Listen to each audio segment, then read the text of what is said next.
Good afternoon, ladies and gentlemen, and welcome to the ARC Minerals PLC investor presentation. Throughout today's recorded meeting, investors will be in listen-only mode. Questions are encouraged. They can be submitted at any time just using the Q&A tab situated on the right-hand corner of your screen. Simply type in your questions at any time and press send.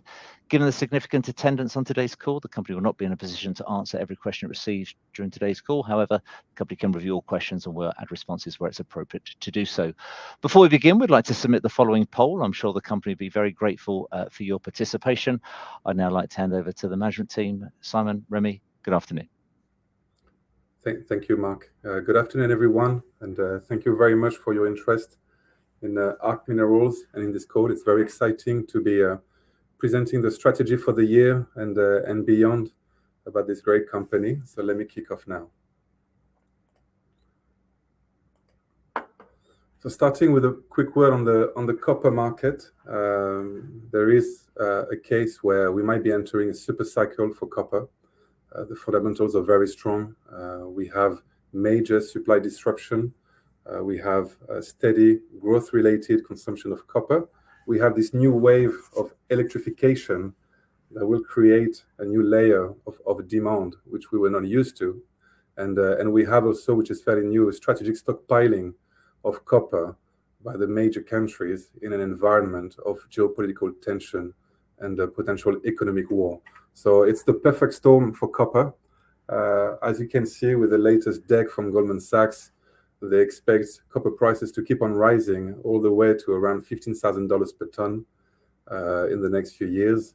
And effectively, it's all based on the fact that you need between 4, 5, 6 million tons of new supply per year to meet the expected demand over the next few years. So the key here is we are in the right space. There are many other commodities that are attractive, but copper is definitely one of them where you want to be involved and invested. Now let's talk about the portfolio for ARC Minerals. Effectively, you have two flagship projects for us, and both of them I will explain are very strategic. So you basically have a package of licenses, but especially one license, which I will talk about in the heart of the copper belt, especially in the MMG group of mines and deposits. And you also have, of course, the package of license, which is effectively the largest footprint for exploration on the Kabompo Dome, which is in the Western Domes region of Zambia, where you have a lot of very large tier 1 mines, which I will talk about. Starting with Botswana.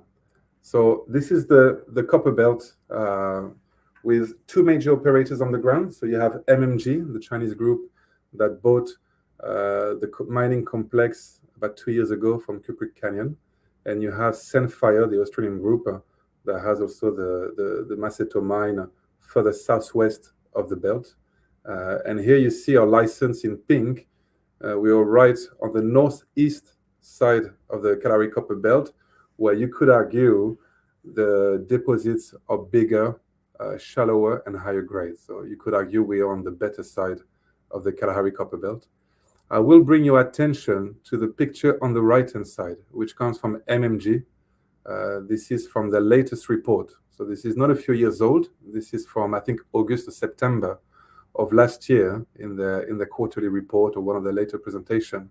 And so what's quite interesting is that even though, generally speaking, Chinese group in the mining space are more interested in production and potentially development, here you're looking at a major Chinese mining group that also talks about exploration and new discoveries.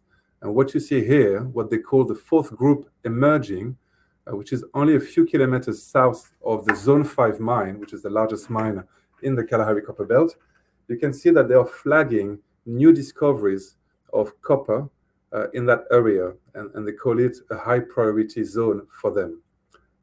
And this is where exactly we are with one of our two licenses. So if we look more specifically at that part of the belt, on the left-hand side again, I have taken a slide from MMG, where they are flagging a few different corridors, and the one I want to focus on is the one they call the Zone 5 corridor.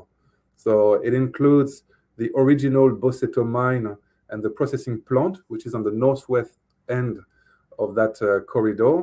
And then you have the Zone 5 mine, which is very big. And you have also, you can't see it here yet because they haven't put out any any content about it, but they have just FID'd a new, larger processing plant, which will be next to Zone 5 and only a few kilometers from our license.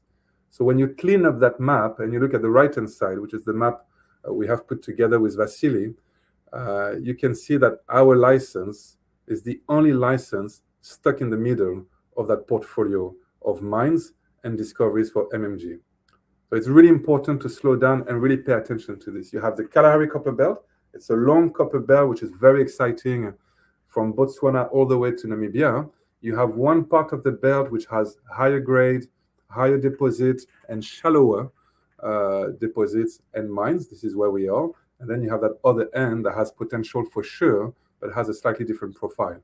When you look at that end with MMG, we have that license right in the middle of it. And we're looking at only a few kilometers from the Zone 5 mine, which is highlighted in darker green here. And in pink, you see one of our two licenses. Today, I will focus only on that license because this is where we are most excited and where we have data and will acquire more data. So this is the PL 135 2017. It's just under 140 square kilometers. So that's the focus for Botswana. Now, we'll talk about the concept of the contact zone, and then I will pass on the mic to Vasily. But this is quite important for some of you that have paid attention to the Kalahari Copper Belt. You will have seen this from other juniors talking about the contact zone between two rock formations. So one is called the Dakar Formation, which we simplify by DKF, and the other one is called the Nguakopan Formation. And so someone forwarded that slide for me, so I'll just go back. Okay. There you go. And so this is the contact zone where all the deposits to date have been discovered in the entire Kalahari Copper Belt. Again, the left-hand side comes from MMG, and you can see that every mine's end discovery is basically lying on that contact, which they highlight as that dashed red lines across the portfolio of licenses. If you can see, still on the left-hand side, which is probably going to be easier on the right-hand side, but if there's a way for you to work out basically the two discovery holes, which they call Zone 9 and M1 Fold, on the right-hand side of their picture, on the left-hand side, this is where we are.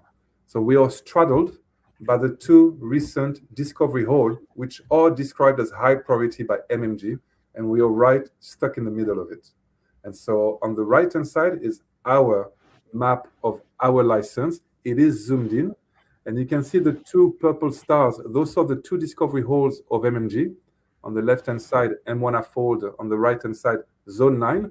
And then you can see our discovery hole in the 2024 drilling campaign. And here's a very important concept. When we talk about that contact zone, and when you see maps, whether from MMG, from other companies, especially the juniors, you will see drawings of that contact, which is just imprecise. And that's because the geological map that are used to estimate where those contact zones are 20 plus years old for most of them. And so there is still a question mark as to the exact location of this contact. When you zoom out, it doesn't seem to be relevant. When you zoom in and you pay attention to the boundaries of our license, it is very critical. And so the specific example here for us is you have on that right-hand side picture, the green line, which is effectively what I've just referred to. It's a drawing, an estimated drawing of where the contact zones are across the KCB based on all data. And then in black is where we have defined the contact zone based on the actual drilling activity of ARC Minerals, but also MMG. And then if you see the dashed black line, this is speculative, to be very clear. But this is what we hope we will be able to define over the next few months, which effectively is that contact zone, instead of being only a few kilometers long, which is great already within our license, it could be closer to 15 plus kilometers from the MMG discovery, going through our discovery, all the way to Zone 9 on the right-hand side of that picture. And that is the key, and that is the main reason for the work program that Vasily is going to describe in a second.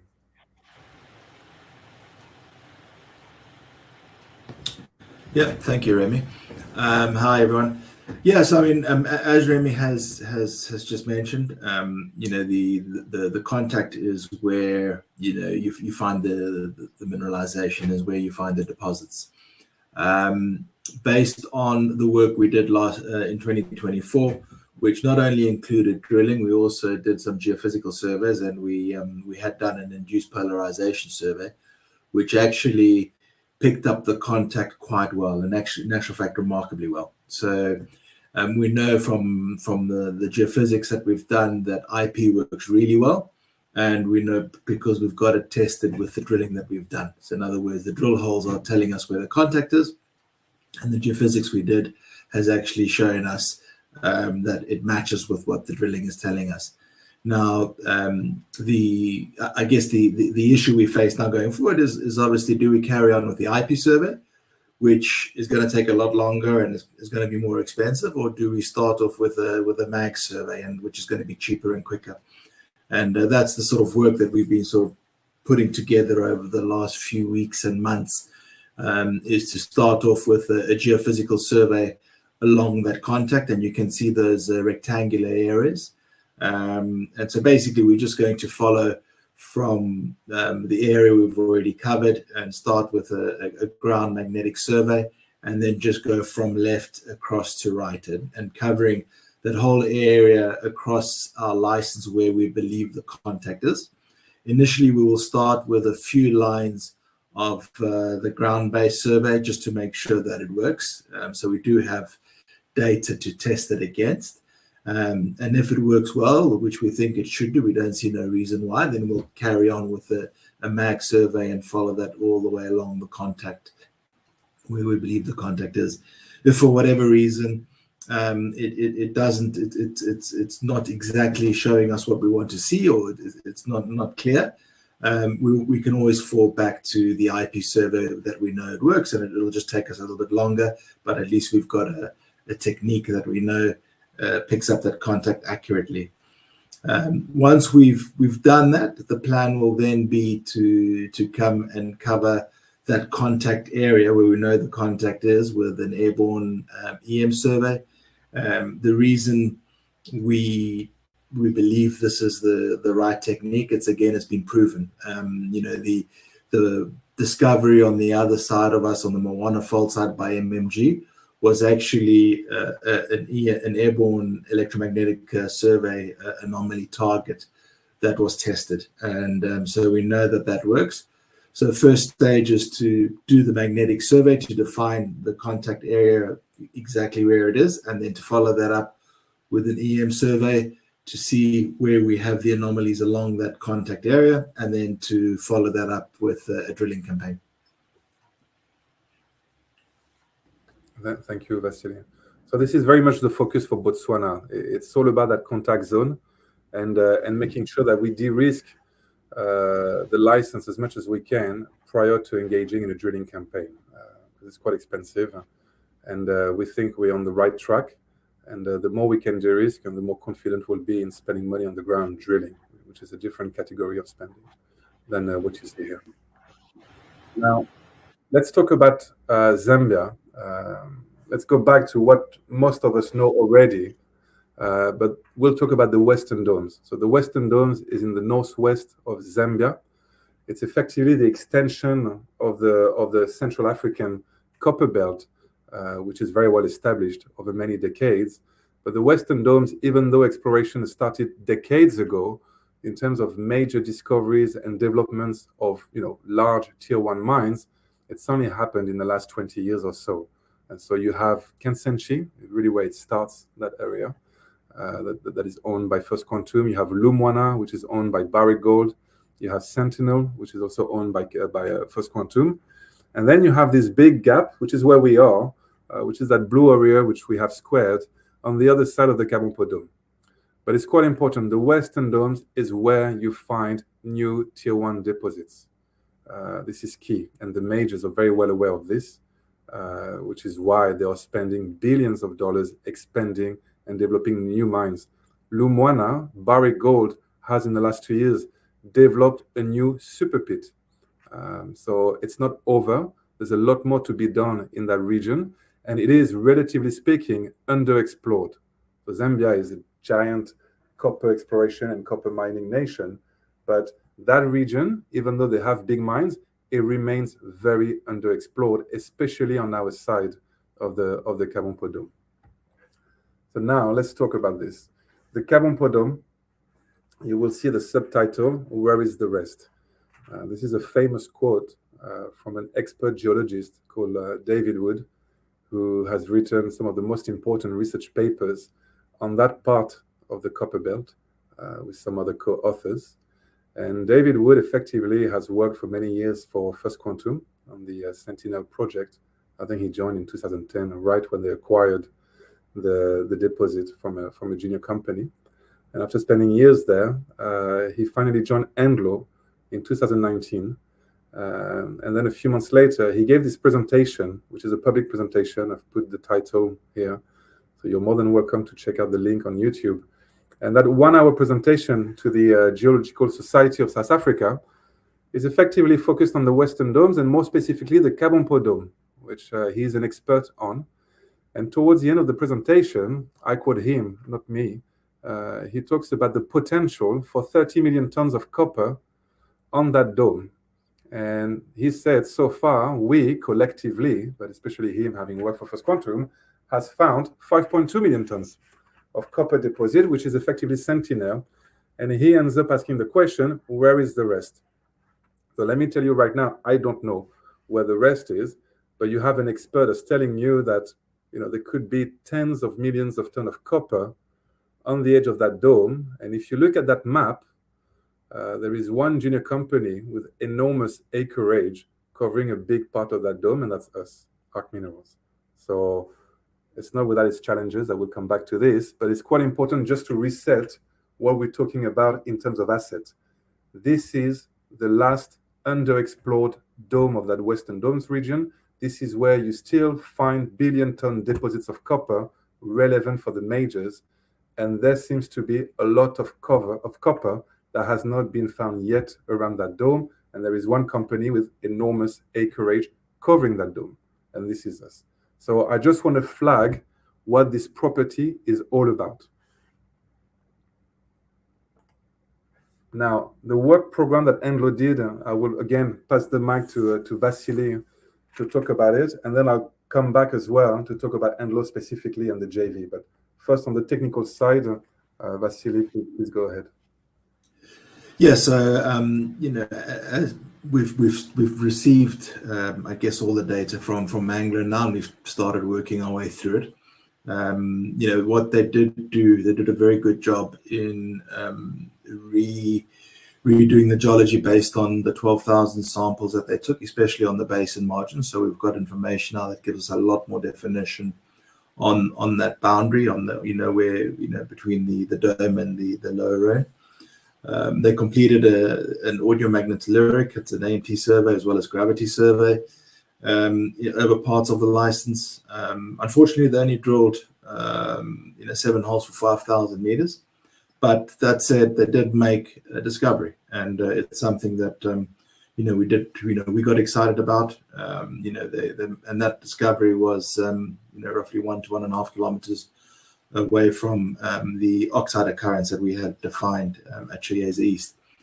So they've done a lot of good work, and we've got that information. We've now started working our way through it. And the plan will be to sort of understand what we have, and then to plan forward from there. I mean, thanks Vasily for this, but you can see in the subtitle, right? I talk about unfinished business. The reality is we have been very frustrated, and I think most of you shareholders have been very frustrated with the lack of major progress. At the end of the day, you enter a JV with a major with big spending commitments. Because they can spend money, you struggle to be able to spend, being a junior, on the ground, and that has not been really the case. So it's quite frustrating. We have lost a champion. I've mentioned David Wood on the previous slide.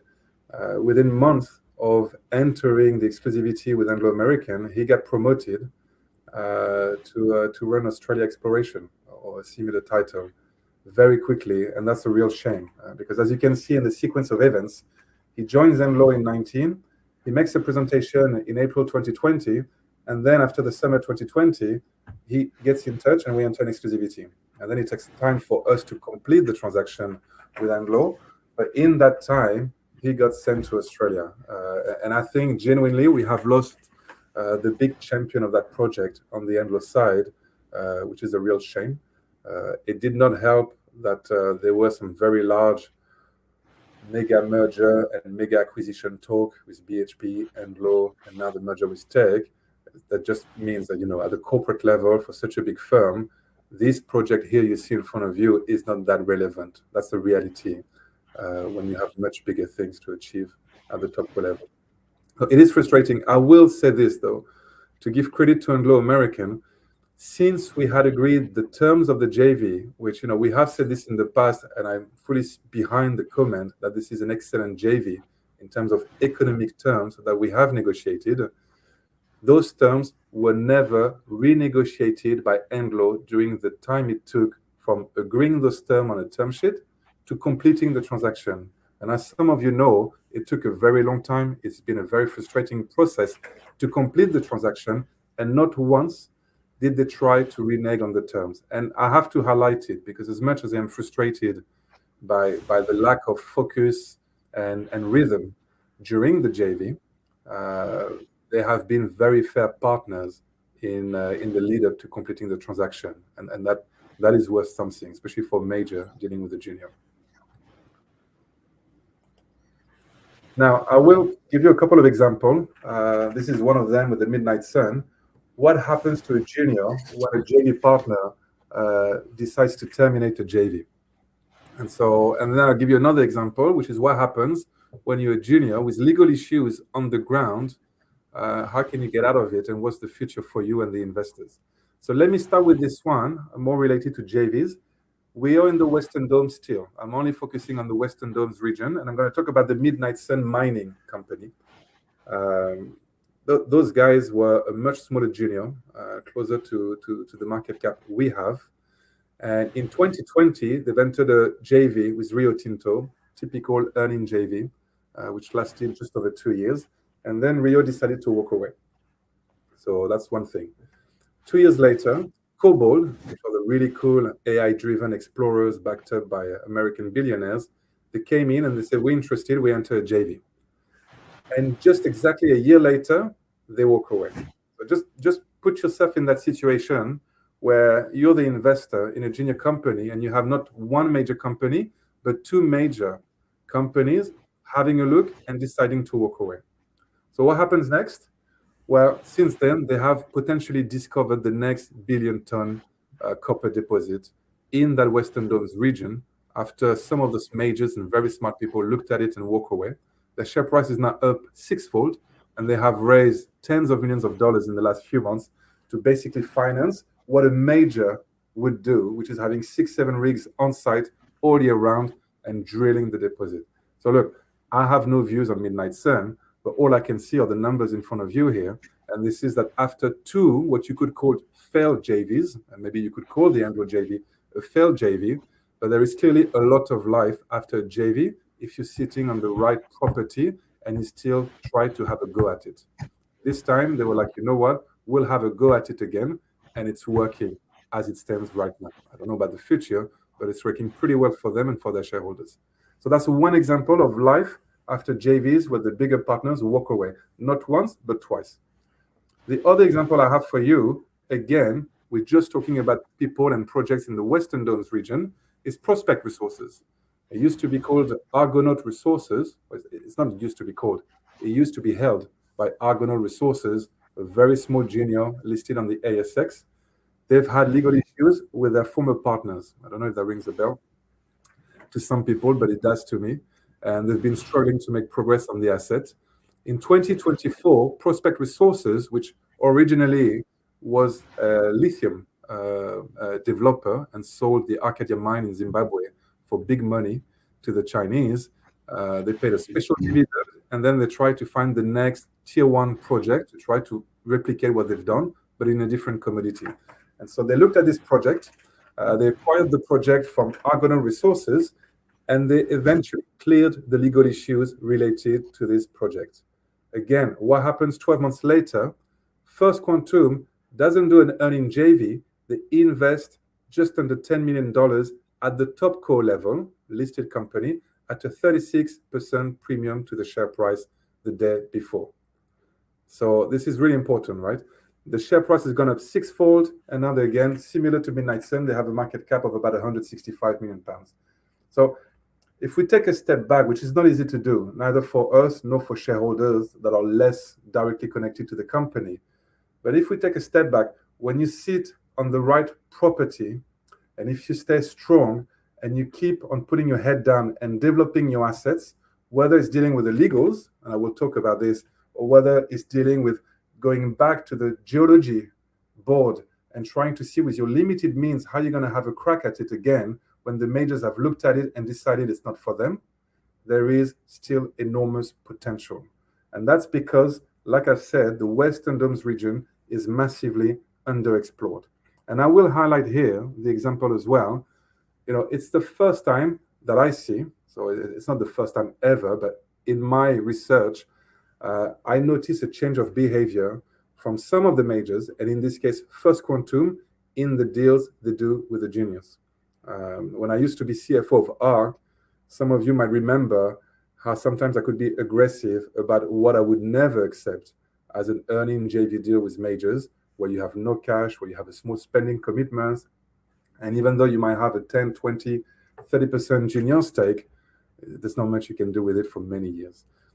Here, I'm very excited to see that some of the majors that need it the most, I guess, are willing to do what's right for all shareholders, including the shareholders of the junior company. So I just want this to sit with you guys about life after disappointment and after frustration and roadblocks along the way on the legal side. This is not the end. And for those two companies, this was the beginning of a massive upside. Now, let me give you an update on the corporate side, talking about cash and how do we handle the projects going forward. What do we do at the top core level? So we've done that transition of CEO a few weeks ago. On the cash side, what we're doing is we are still deferring fees. We have reduced fees, by the way, so that was not driven by me, that was driven by the REMCOM at the board level. But now the executive team are on a lower fixed remuneration than it used to be. And on that basis, on top of it, we are deferring the fees by 50%, which we used to do before.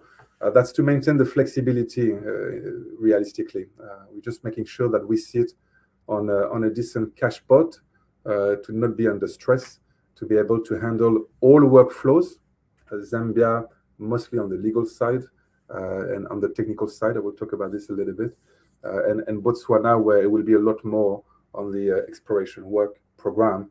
So that's what we're doing on the cash side, which means that as of today, not only with the cash that's sitting at the top core, thanks to recently the payment and the settlement of the deal, the DRC deal, which we did a long time ago, but which we have finally settled in terms of receiving a reduced cash payment, but nonetheless a cash payment of $625K. It does help a lot. And so the cash we have at the top core level and the cash we have at the local Zambia level, which was left by Anglo American, we have enough cash right now to cover all the G&A, whether top core, whether subsidiaries in Botswana or Zambia, and more importantly, the work program in Botswana, which Vasily has described. So that's where we stand in the near term with that cash covering a few quarters. Now, it doesn't stop me from looking at all options. There is nothing here to give you. There is no new information on that front. But to be very clear here, the simple fact that we're sitting on such strategic licenses, I hope it was clear now when I've described that license in Botswana, stuck right in the middle of what is the priority ground for MMG, and they are exploring, not just mining. And when you look at the acreage we have around the Kabompo Dome, next to First Quantum, which is now very proactive in Zambia. It wasn't always the case a few years ago, despite being a very big miner in Zambia. Right now, their behavior, not just on the mining side, but on the exploration side to find feedstock for the enormous processing plants, it's a really big change of behavior from them. Those are strategic assets we have. And so based on what I'm describing now, we have been approached by everyone. And to be clear, I'm not saying this in a like over bullish, pumping way at all. It's only normal that when you're a geologist working for the majors or mid-size or juniors as well, but for us it's more relevant to talk to the geologists of majors. It's only normal that they knock on the door and call Vasily or call me and say, hey guys, I've just seen the news about the JV with Anglo. Can we please talk? Can we have access to your data?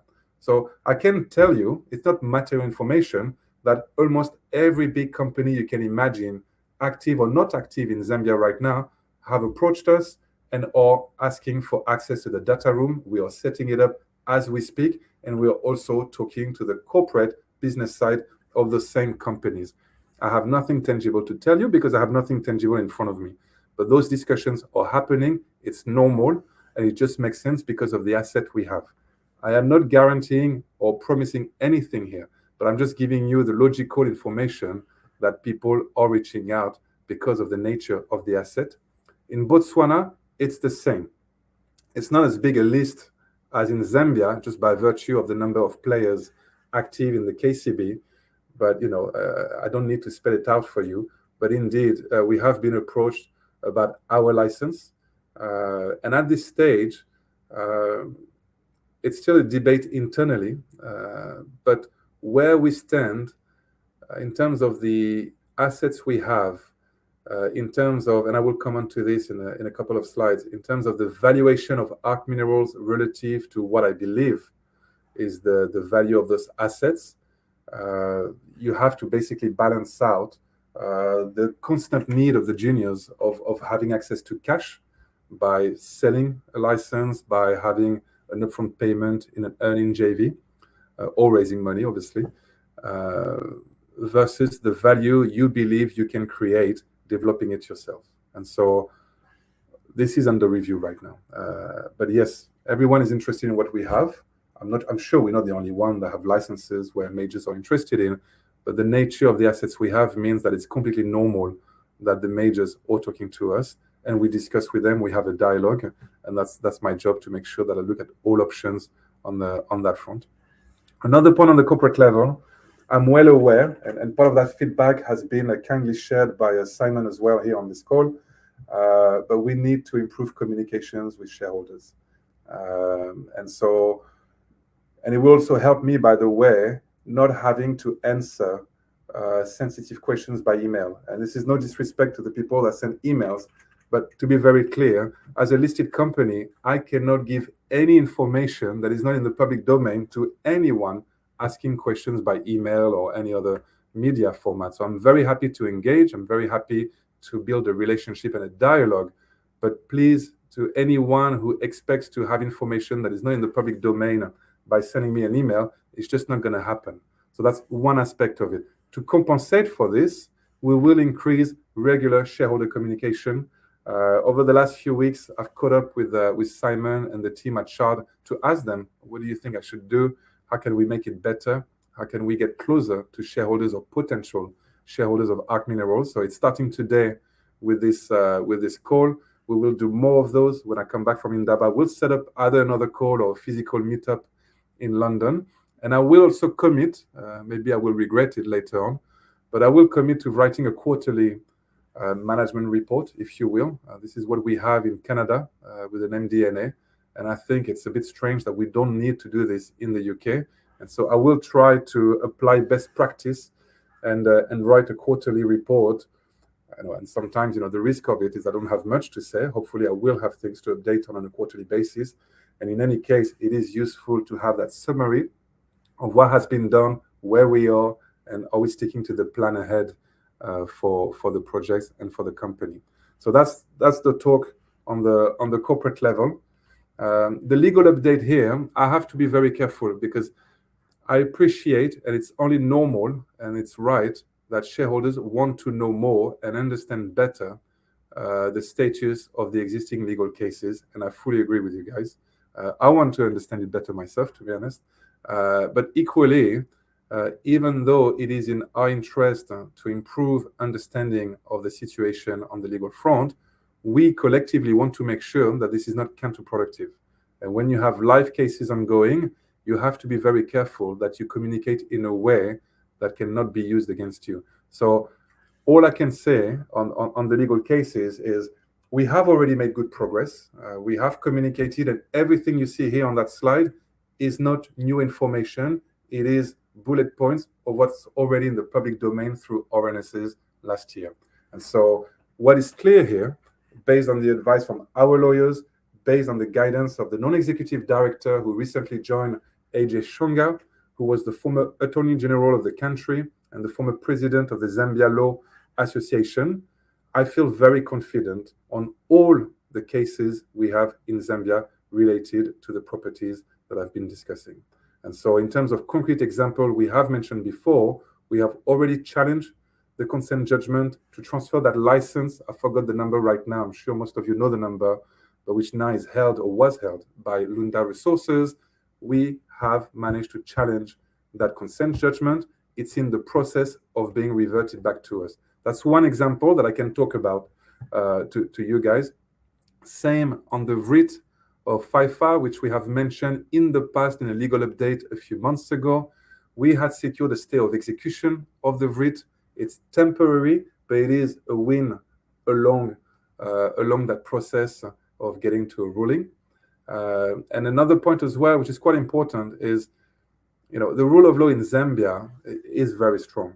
So even though we're frustrated by the cases we have, the cases we used to have, by the way, before we entered the JV with Anglo American, the rule of law is very strong, and it does matter. Maybe sometimes when we are tired of those cases, we might feel it doesn't work, but it does work. And the reason why the majors are coming to Zambia, it's because they are confident that even if there were to be legal disputes, the rule of law will win out in the end. And if you're confident that you're on the right side of the law, then you should be confident that you're going to win the cases. So it's not a pass-away comment to say the rule of law is strong. It does matter an enormous amount, and it is reflected in the billions of dollars invested by the majors in the country over the last few years. So it is worth highlighting, even though it's not specific to ARC Minerals. A final point on the legal cases, some investors are doing a fantastic job at tracking everything that's happening on the legal side, the specific dates, and then waiting to hear back from us about those dates. I am not a lawyer, so please be patient with me, but what I have understood over the last few weeks and few months is when you see a ruling date being mentioned by a judge, it is not a committed, binding ruling date. It is indicative. So there is one, and I won't say much more about it, but there is one that refers to the 22nd of December, 2025, as when we are expecting a ruling by the judge. This is not binding. This is an indication of the ruling. And I can tell you that as of today, we are not aware, and as of yesterday, talking to our lawyers in Zambia, we are not aware of that ruling being decided or communicated. Someone has touched my license, my slide. Let me just go back. So I just want to clarify that. Please bear with us. Ruling dates are not firm. And on that one about the 22nd of December, we still have not heard back. Okay. And then you have hearing dates. Hearing dates tend to actually stick to the schedule announced. But most of the time, what comes out of a hearing is not material. Sometimes it is just to decide to not make a decision. Sometimes it is to maintain a stay or to remove a stay. And so when there are hearings and the hearings are going ahead, if you're aware of those dates, please do not expect necessarily to hear back. If there is a material change by law and by regulation, being a listed company, we will update the market. But if we don't update the market, it's either because there hasn't been a ruling being communicated yet, or the hearing that might have happened has no material impact on the asset or on the company. So I hope that's quite clear to everyone. It is not that we try to not communicate or to hide anything. We're trying to do the right thing, and it's complex. It takes time, and we're trying to find the right balance in terms of communication while focusing on the task for us in country. A final point from me before taking questions.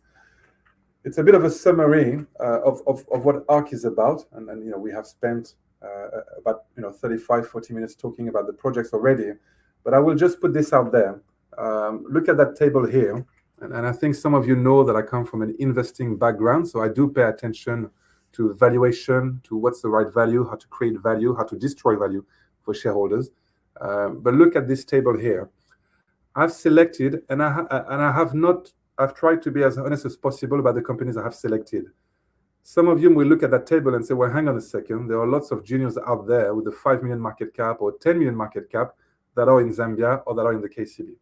Yes, but here I'm focusing on the companies that have their focus either in the Western Domes, where they have control of the licenses and not a JV or minority stake, or the juniors that have their main activity in the Kalahari Copper Belt. And actually, when you just focus on those criteria, which is the one that mattered to me as ARC Minerals, you only have those companies here. And so what's interesting to look at here is basically Midnight Sun and Prospect, which I've described before as example. They are at a more advanced stage than us, okay? So they are comparable in terms of where they are and what they do. However, they are more successful than we are today.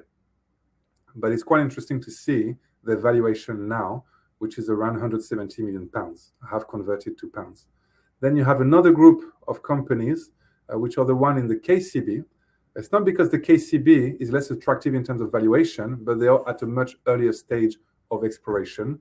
They have no discoveries, but they are holding exciting grounds in the KCB. I believe we have more exciting ground in the KCB, as I have described, and I believe we have very high potential ground on the Kabompo Dome in the Western Domes, similar to the guys at Midnight Sun or Prospect Resources. And finally, you have Belala Rocks.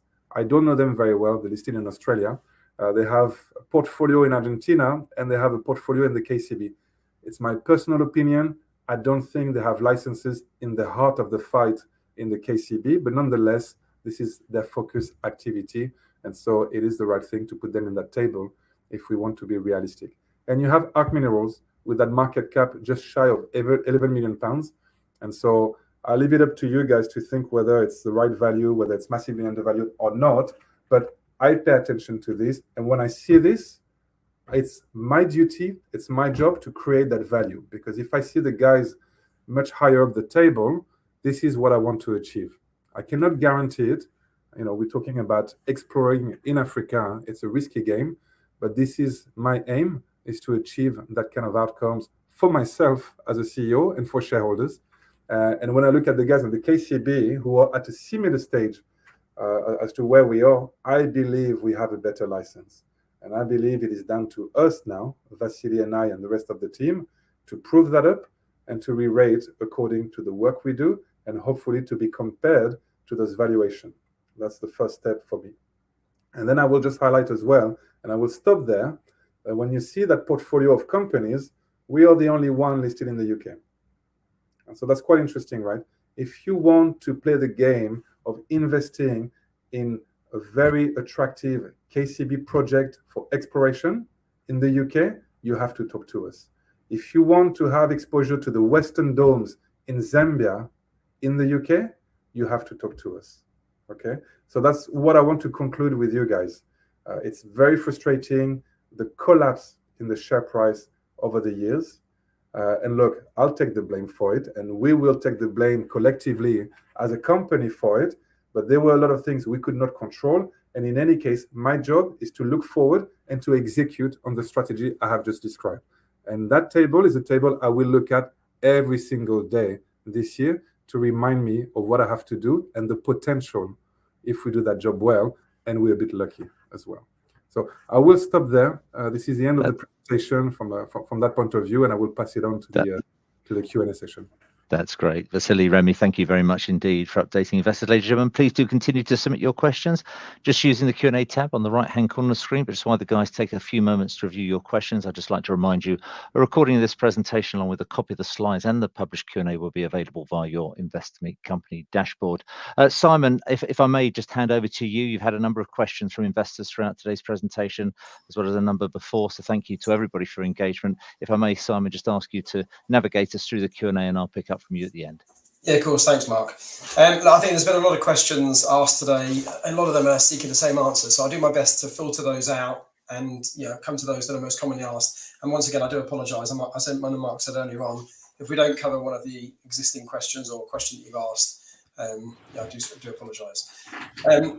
A lot of the focus of today's presentation has been on Botswana, Remy, and for many investors here, including ours, and we put people into the historic fundraising. Zambia was always the hook that enticed them to invest in ARC Minerals, and we, like a lot of people, have been quite patient. We've been Nick was very open with us in previous discussions about this being a bottom drawer company, and just wait for it all to play out. But there's no getting away from the fact that the Zambian operations haven't progressed to script. And I know that you've got to be considerate about potentially significant and sensitive information in presentations this time, but could you just give us more of an in-depth update on the legal situation and whether these legal situations prevent you engaging with other parties? I think one of the chaps on the questions, Michael, indicated that he believes that the value is locked up in a lot of these unresolved legal issues. And if you could just comment on that, that'd be great. Yeah, so, look, thanks, Simon. I mean, so there's different points here. So the first one on Botswana being the focus, or let me start with Zambia, sorry. So nothing has changed. And when I joined, just for background, I joined ARC as an investor, I think back in 2018. And then by having quite a big block of shares along with some friends, I was invited to join the board as a non-exec. And then by actually, spending a lot more time than a non-exec should do, I've been invited to step in as a CFO. And so I know full well what ARC has been about for the last few years, and it hasn't changed.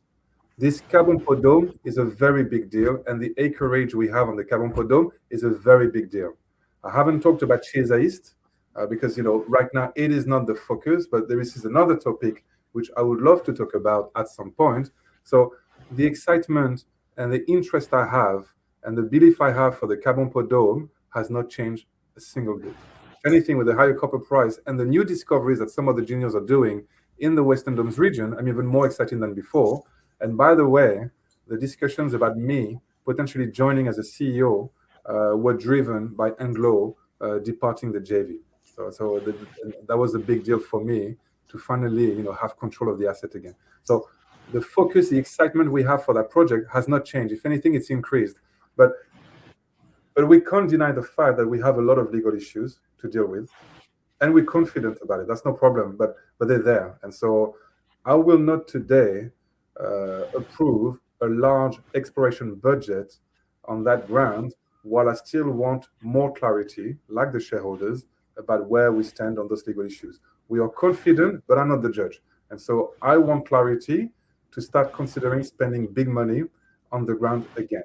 We are spending money. We are being compliant with all the licenses, and that requires doing some work and spending money. But that's, higher tier of exploration spend. We're not doing this just yet. But so don't get me wrong. This is still flagship. This is very much a very important asset for us, and I hope you felt it by going through the presentation. Botswana, and I've come back to the legal. Sorry for flip-flopping. Your question about legal cases hampering discussions with major, the answer is no, it doesn't hamper. Don't get me wrong. I'm not saying it's great news to have legal issues. But what I'm saying is it doesn't stop us from having those discussions with the bigger companies. The bigger companies do not stop talking to us because of the legal issues. It's public. It's been public for a very long time. If you remember, we had legal issues when we were entering that JV with Anglo. And clearly that did not stop them from agreeing and maintaining super attractive economic terms in that JV, despite the legal issues we used to have. So here there's no problem. It's at some point you need to clear these issues, you need to come to a ruling, etc. But it doesn't stop us from engaging. There is work to be done. We have only recently received all the data. There's still data missing, I believe, Vasily, from Anglo on all the work they have done. And so this doesn't affect us in terms of engagement with the majors. And as you can see with Prospect Resources, it did not affect them either in securing Topco investment from a major, despite having had legal issues on the ground with a former local partner. So, and can I ask if those conversations are beginning to happen? Firstly, does anybody anticipate being in a position where they want to sink some holes this year? Somebody has asked that question. And how do they feel about entering into discussions with you guys with legal issues like this? What's the reaction to somebody like? Yeah, so look, without saying too much, they are the majors that are very active and very influential in the country. And you have the majors that are not very big and very active in the country. So I think that's the extent of what I can say. And so for some, it will be, that's the truth, it will be a big issue, and that will scare them away from going further. Some others have had much bigger legal issues by themselves in country, where we're talking about billions of dollars of disputes. I think this does not scare them at all. So that's the extent of what I can say. Now going back to Botswana, because you flagged how Botswana was not flagship at the time. I'm the one who acquired the Botswana asset when I was the CFO of the company from Kopore. We've changed name now, but it used to be Kopore. I love that asset. I've always loved it. I was trying to be cute by acquiring that ground, paying in shares, because we were at a much higher valuation than we are now. And I believe, I haven't double-checked the math, so please excuse me if it's a bit wrong, but I believe we have not diluted by more than 5% for the acquisition of that ground. And looking at it now, it looks like it was a very smart move.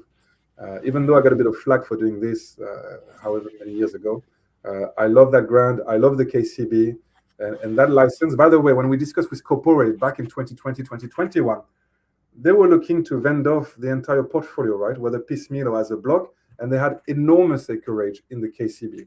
And I think also across to Namibia. Correct me, Vasily, if I say something wrong here. But we picked that one. Vasily reviewed it, and he said, look, it's always exciting to have a big portfolio, but we don't know what we're going to do with this. We don't have the money to spend properly on all licenses. We're going to have to relinquish. So unless we're in the game of taking a big portfolio, which we're going to give up a year later and keep only a fraction of it, this is the license to focus on. And so credit to Vasily. His message was very clear from the very beginning. Look, Remy, you want to go in the KCB? Here's a big portfolio, but I will only care about that license. And the other one we have as well. But to be honest with you guys, what really excites me is the 135 2017, the one I've been focusing on today in the presentation. So Botswana is a big deal for me. It might have looked small at the time, but that's because of the value of the acquisition relative to the market cap. Yeah. Today, if we had to do that transaction, we probably have to pay more anyway, as opposed to the 1.5 million or so we paid. So we'll probably have to pay a few $1 million, and it would be more than 50% of our market cap, or about 50%. And now it would look a lot more like it's a flagship asset. It is a flagship asset. And we were so focused on Zambia with the JV with Anglo, and so we just didn't give it the attention it deserves. Is that the reason you've come back ultimately? Because you didn't necessarily need to come in and take the CEO role, but no, do you feel like there's some unfinished business with? Oh yeah. I mean, it's Anglo leaving. I mean, I've made that comment internally, and I really hope not to regret it. But when Anglo left, I thought it was the best day in Arc Minerals' life. Nothing against Anglo, but it's just the virtue of being stuck in a JV where you're powerless. I mean, it's the reality. Okay, so can I talk to Vasily about that? Can you talk a little bit about that Anglo relationship? Because you were probably one of the point men that were due to be interacting with them on a regular basis with drilling updates. And it seemed from an investor's perspective that communication was very poor. There wasn't a great deal of frequency to information to get anybody excited about what was going on. Nobody had any real insight into what was going on the ground. Following the conclusion of that Anglo joint venture, have you been given further information to enable you to better understand this asset? And has that given you the ability to draw some cross-section imagery from scanning imaging systems or anything of that nature? Yeah, well, let's just start from the first one. I mean, was there a bit of frustration in dealing with in dealing with the Anglo team? Yes, the communication wasn't that great. As Remy said, it was a blessing in disguise now. That they've left, because at least now we've got access to the information. I mean, at that time, they were very. They kept their cards very close to their chest, and maybe strategically that's how they operate. I can't say I know how the inner workings of the organization works and what the people can share and what they can't share, but they did keep their cards very close to their chest. Now that we've got the database, I mean, there was some data missing. We're probably about 95% of it now complete. There's a few more things I need to get in from them. And I have been working my way through the various bits of data that we have. And as you indicated, there is some good stuff, as I highlighted earlier. They've remapped the geology, they've redone the structure. There are some cross sections that they've done which are quite interesting. It does show that the basin is a lot more complex than we had originally envisaged, which is a good thing as well.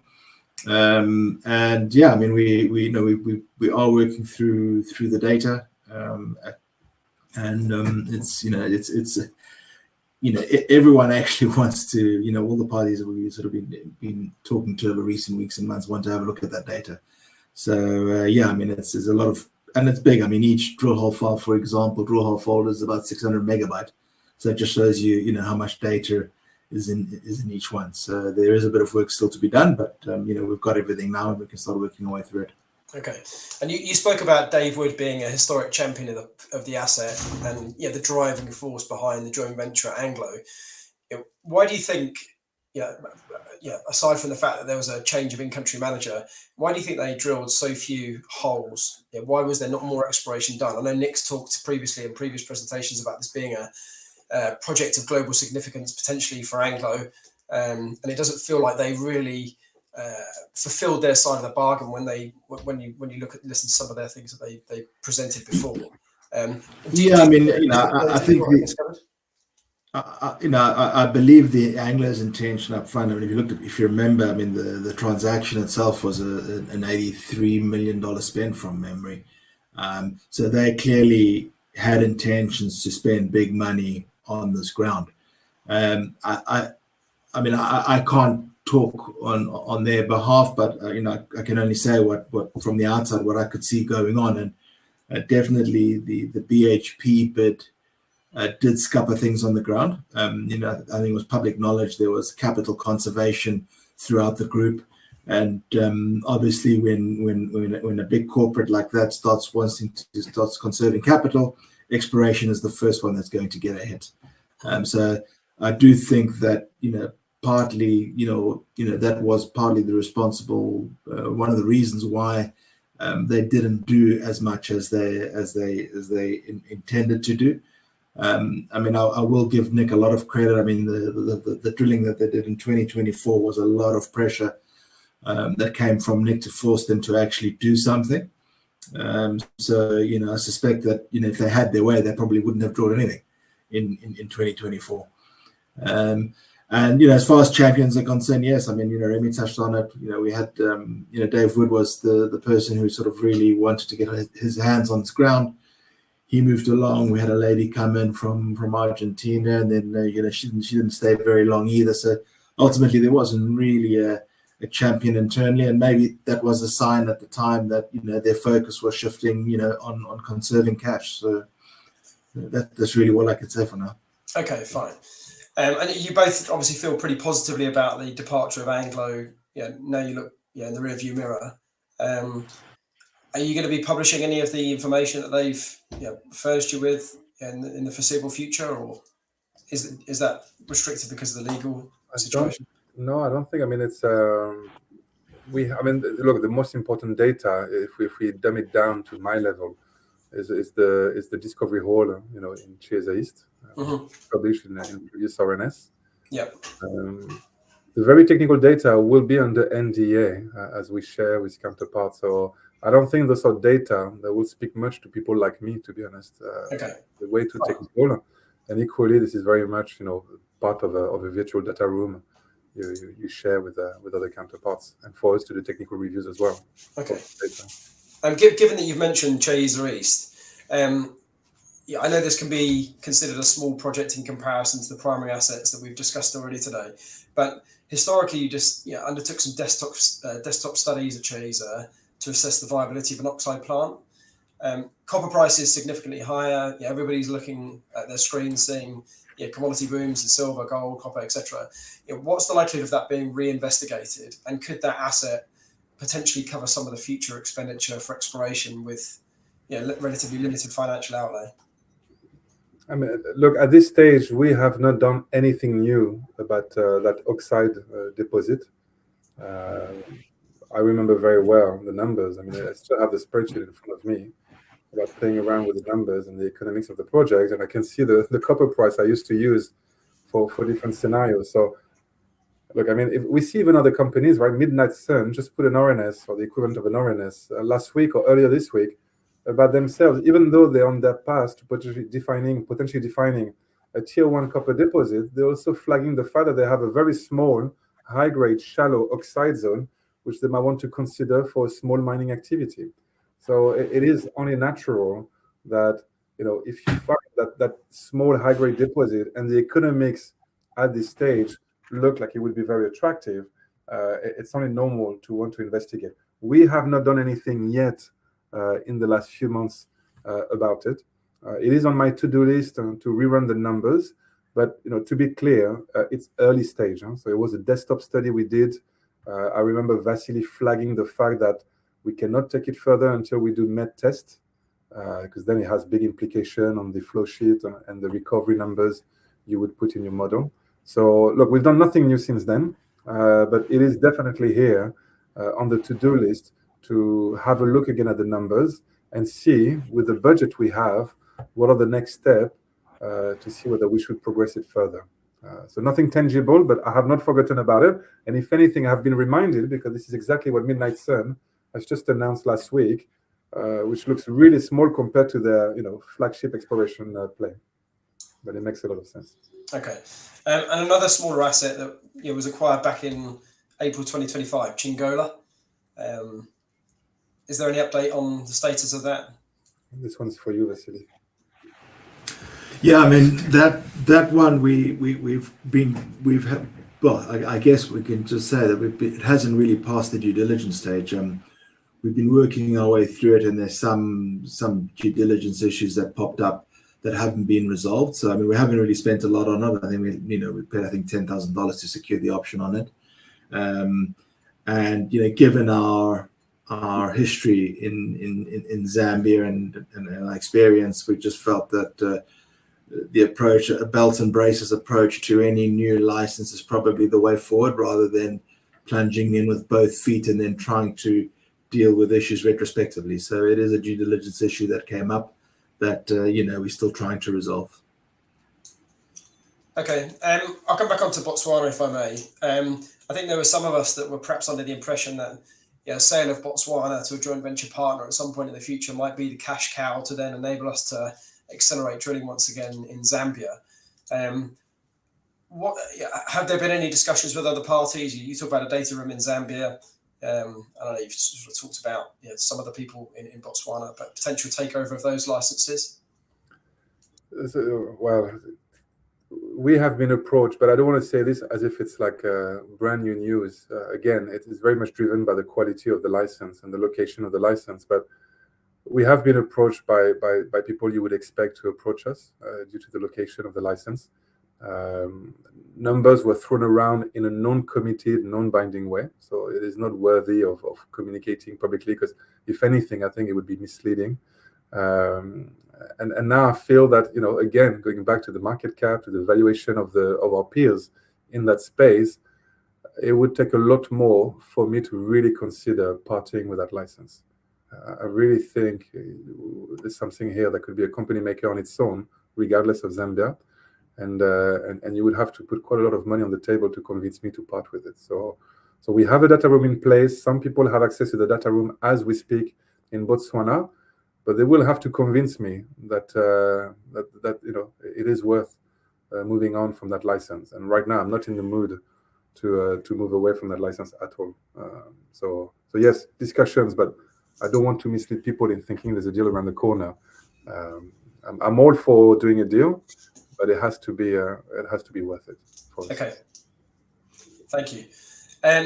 You've sort of already covered the points about professionalism of the company's communication profile. There was perhaps some suggestions that news previously was being front run, and market was moving in advance of market updates. And you've already laid out quite clearly the Investor Meet platform and the quarterly update. So I'm going to move on from several questions that I've been asked about future communications going forwards. But I would like to come on and chat to you briefly about cash runway and future cash runway.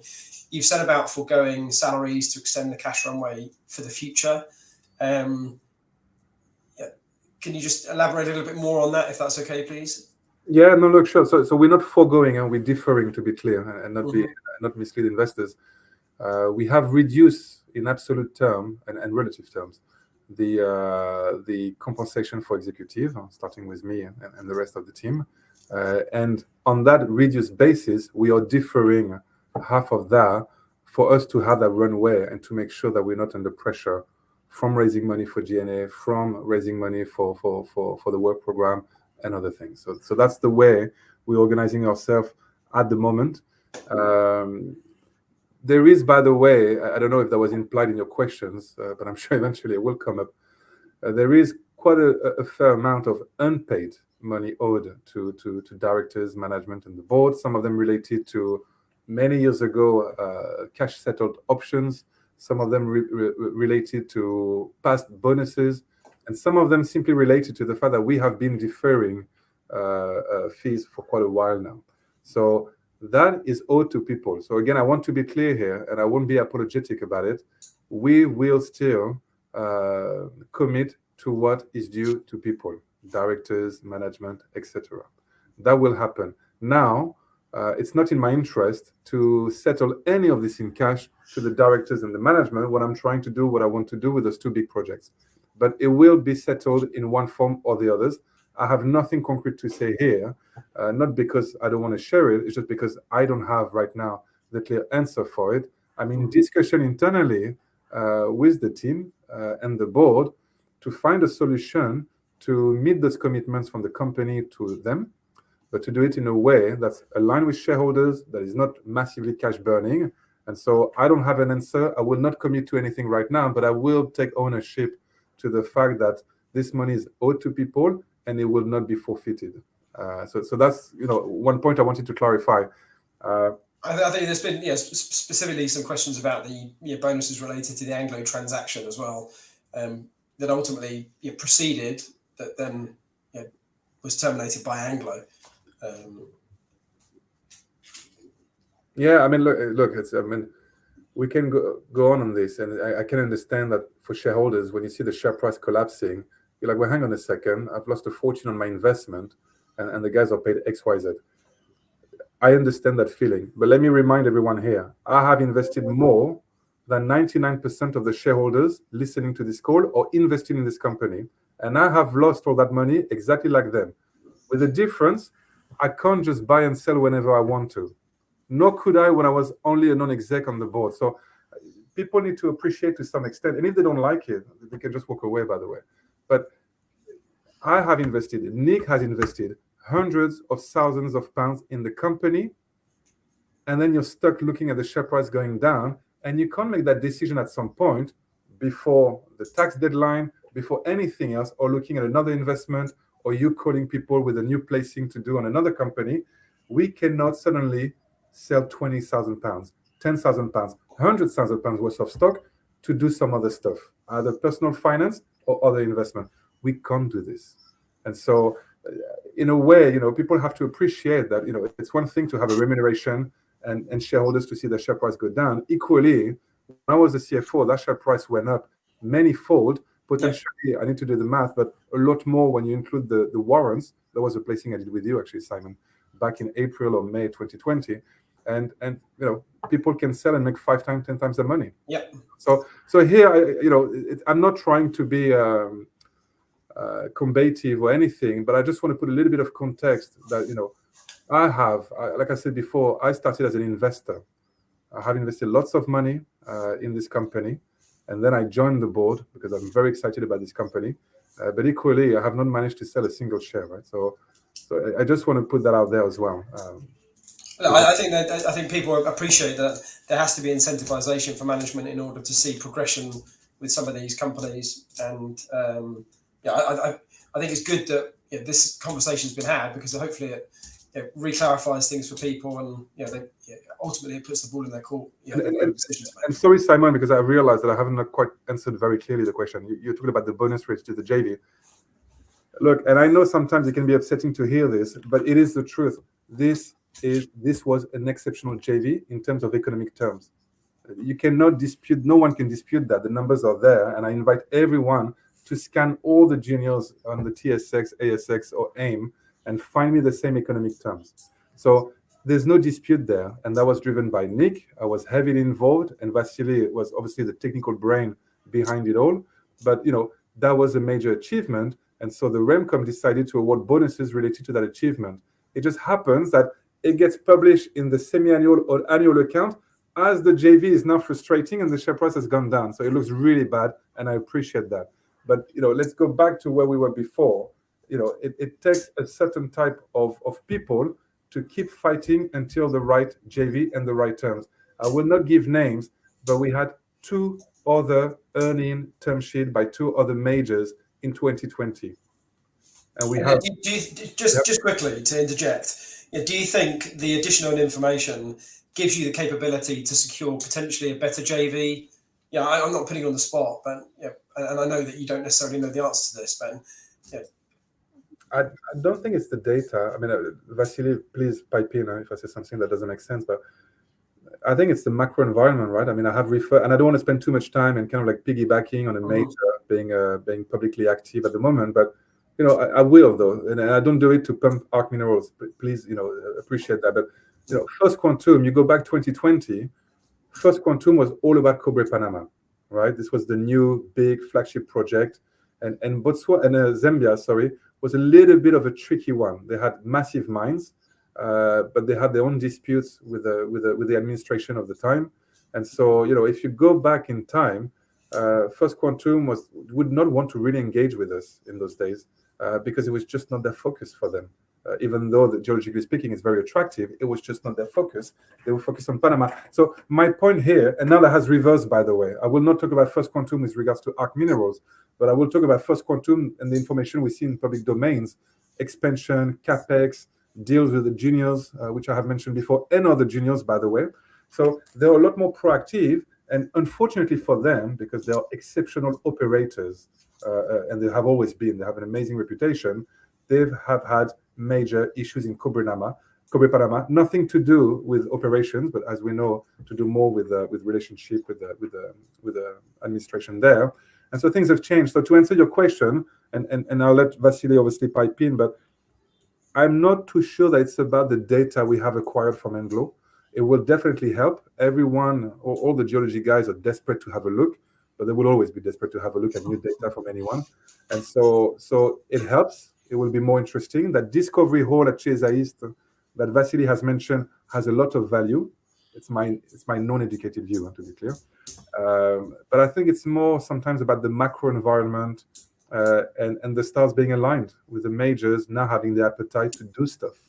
And right now we are seeing this in that part of the world.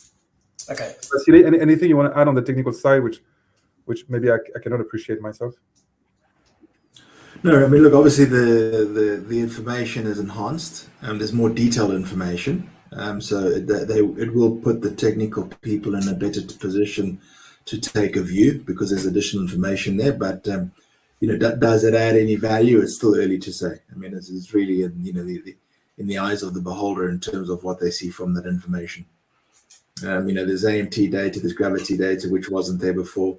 Additional drilling data. And deep drilling. I mean, remember they pushed a couple of holes down a kilometer, so that's sort of double, maybe almost more than double than what we ever did in terms of depth. So there is some information with respect to the deeper parts of the basin, which I think will be quite useful to everyone looking at that. So yeah, I mean, it's certainly valuable from that perspective. Okay, great. I'm just a bit conscious of time, so I'll come to the last couple of questions. What do you see as the sort of biggest shareholder catalysts in the next 6 to 12 months? I mean, look, I think the work program in Botswana is very exciting. I know I'm only talking about geophysics here. I don't want to nerd out, but it's this contact zone. It's and I invite everyone to look at even the other juniors' presentations because this is what it's all about. And we seem to be the best located junior in that space. And so I really want to see what come out of the geophysics, and then hopefully it's exciting enough to justify an ambitious drilling campaign as and when we have the right results. So I would really flag that part. In Zambia, well, look, I've been quite clear that there's a lot of dialogue and discussion going on with all kind of parties. I cannot pre-commit, so please appreciate that I really cannot pre-commit, because if I do, I'm simply lying to you or misleading you. So I don't know, but look, there's a lot of activity in that space. Like I've said before, the legal issues we are dealing with and we are very confident about do not necessarily stop the dialogue and stop the ability to do a deal. I have nothing concrete to tell you. I will not promise anything, but I hope you understand by now that this is a very, very attractive asset in Zambia, even regardless of the legal issues we have there. So I would flag really those two aspects of it. I think we have a bit more control of the timeline in Botswana. And so there, hopefully we'll update you very soon. We have already quotations for some of the geophysics you have seen. We're waiting for EM. And then we'll start to roll out the work program. We have to make a few decisions, but then we'll roll out the program. Next month, we'll probably be able, I hope so, be able to tell you what we're doing exactly on the ground in Botswana. And so that will be very exciting. Okay, brilliant. I don't think anybody would dispute, as patient as many people have been, the value of what potentially sits in the ground, and that hasn't changed in the years that I've been invested personally and for clients. And ultimately, if you can get to a point where that valuation is realised or that value in the ground is realised, I think we'll all be very happy. But just on the topic of where there's value, there's been a lot of companies raising money overseas and having very positive share price movements as a result of exposure from other investors. Have you considered an overseas listing? I'll make this my last question. Look, it's crossing my mind as we speak, and partly when I was working on on putting together that valuation table at the end of the presentation. I haven't done much work yet, but it is on my to-do list to look at the pros and cons of a dual listing on the ASX or TSX. I will give you my first kind of really first impression of what's happening here. Two things. One, you look at that table, and like I said, it might be a good selling point to say we're the only UK company that gives you that type of exposure. It's great. That's the kind of pitching scenario. But equally, if you reverse it, are we saying that you cannot re-rate in the UK? I'm testing the boundaries on purpose here, but either you say, guys, it's a no-brainer, we should be worth 3 times, 4 times more, or the other version is to say, well, you cannot re-rate in the UK, it's the wrong market for you, and tough luck. I don't have the answer to this, but it is pretty blatant when you look at that table of different players. The second aspect related to your point, and I didn't want to blur the lines too much, so I haven't mentioned it before, but there's a dual angle and message on what I'm about to say. There is a company called Oroso Mining listed on AIM and dual listed on the TSX. And Nick is actually a non-exec on the board there. Two things related to that company. One, they've had not one but 2 majors walking away from a JV on their gold asset in Colombia. And I should have put it there, but it's a different company, different commodities, different country. But the share price is up 20 times in the last 15 months. Okay, and that's by being alone now. Back alone on their turf after 2 majors walked away, mostly for political reason, but still walked away. Share price depressed, takes ages to clear out of the JV separation, and a year later, 20x. Okay, so that's just one aspect which you can add to the example I've given before. The second point related to that, and I've been monitoring it quite closely, in the UK, each time they've raised money, and you could argue it's because of where they were in terms of success or lack of success at the time, but they were raising what you would expect, 500,000, 1 million, 2 million quid on the market. But then lately, and of course it's driven by their success on the ground, but they've been raising over 20 million Canadian dollars very fast on the TSX. And so I don't have the answer right now, but this is what I'm discussing internally, is look, this is a rich man's problem. We do not have a rich man's problem right now. We have a poor man problem. But if we are successful, as I expect us to be, whether in Botswana and or in Zambia, there will be a point where we will raise money to do more and to do more on the ground if we stay alone. And maybe it's only £1 million, maybe it's £2 million, but hopefully I'm in the same situation as Midnight Sun or Orosur, where I'm raising 10, 15, $20 million or 10 million pounds because I have 5 rigs on site. So we're not there. Like I said, we have poor people's problem right now and poor people ambition for the next few months. But I need to plan ahead. And if indeed there is a scenario where in the second half of this year or next year, we're in a bigger league and we have starting to prove that we're onto something quite substantial, and I want to raise 10 million pounds because Vasily is like, guys, if I have the money, I want 6 rigs on site right now, all year round. You know, and that I don't know. I think as a shareholder, yeah, I'd love to see 6 rigs somewhere. I'd love it. Yeah, have the frequency of news flow that we've been so severely lacking. I'd love to, but look, you know what? I put it to you, Simon. Can you raise 20 million quid when the time comes? Let's hope so. And we stay on the AIM market. But look, it's nothing concrete right now. But you raise a good point because it's crossing my mind more and more. I haven't done the work there, so I will do the work anyway, just for the sake of understanding the pros and cons of post markets and also the cost of it. Are there any kind of like side effects which might actually be counterproductive in terms of liquidity? In terms of, I don't know, but look, I will look into it. There's nothing from right now, but you know, if we are successful, and obviously that's the plan, but we cannot guarantee that. There will be a point as to, you know, can we raise? Is that the depth and the liquidity in the UK to raise 5 million quid? I haven't seen this in a long time for a junior. What about 10 million quid, etc.? So look, it's we'll look into it. That's great. Simon, thank you very much indeed for taking us through today's Q&A. I know we're into an hour and 20 minutes, so probably a good time there to wrap up. So thank you to everybody for your engagement this afternoon. Remy, Vasily, I know investor feedback will be particularly important to you both. I'll shortly redirect investors on the call to give you their thoughts and their expectations. But Remy, perhaps just final words from you before we redirect investors for feedback. Yeah, thank you, Mark. Look, I feel I've spoken too much, so apologies for that. But look, as a very conclusion, and I hope you can see the passion in the assets, but you know, I do believe we are one of a kind in terms of the assets we have relative to the market cap we have. And I think as a proposal to investor in the UK, as a UK listed company, I do find ARC Minerals very exciting from an investor point of view. But I will caveat that with the fact that we have a lot to prove to you guys in terms of the execution strategy, in terms of the communication, and that is on me and the team, but it's very much on me. And so it will start with improved communication, and hopefully I can show to you that we can deliver and that we are transparent with you as to what we can and what we cannot do. But look, thank you all for being here on this call. I don't know how many people we have left an hour and a half later, but you know, it's very much appreciated, and it's the beginning of a new journey for ARC. So thank you all. That's great, Remy. Thank you once again for your time. Ladies and gentlemen, please don't close this session. We'll now automatically redirect you so you can provide your feedback, and that would be greatly appreciated, I'm sure, by the company. On behalf of the management team of ARC Minerals, we'd like to thank you for attending today's presentation, and please do enjoy what's left of